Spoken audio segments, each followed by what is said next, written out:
Magandang tanghali po. Nandito po kami sa bukid ngayon. Ako po ay nagpakuha ng buko. Ito po ang sarap ng buhay sa bukid. Nagpakuha po ako ng buko at ngayon po ito kinakain ko po. Yan po. Fresh na fresh po ang aming buko.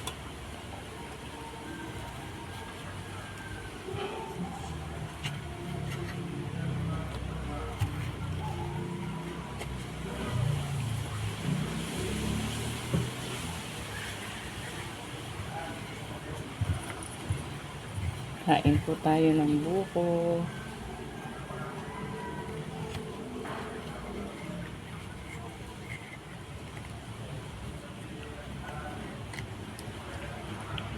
Ilagay ko po ito sa sabaw niya.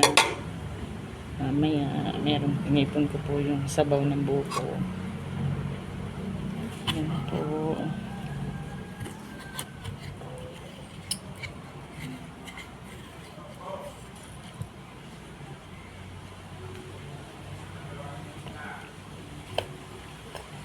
Medyo malambot po ang pagkabuko niya dahil siya po ay galing sa puno ng makapuno.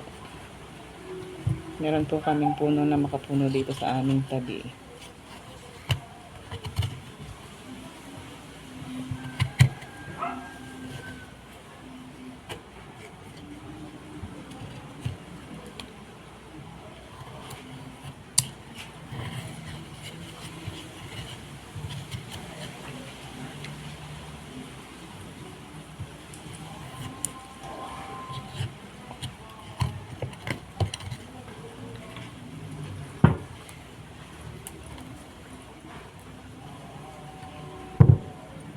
Apat na buko po itong napitas na ito.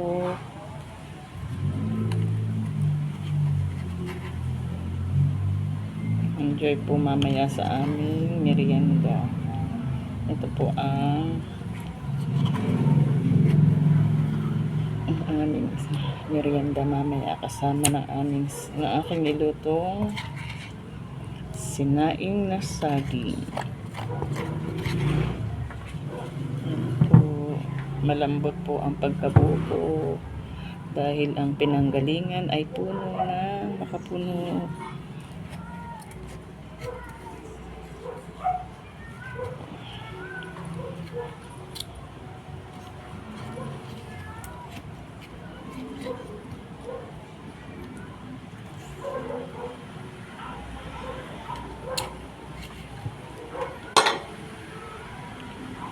Yan po siya, oh.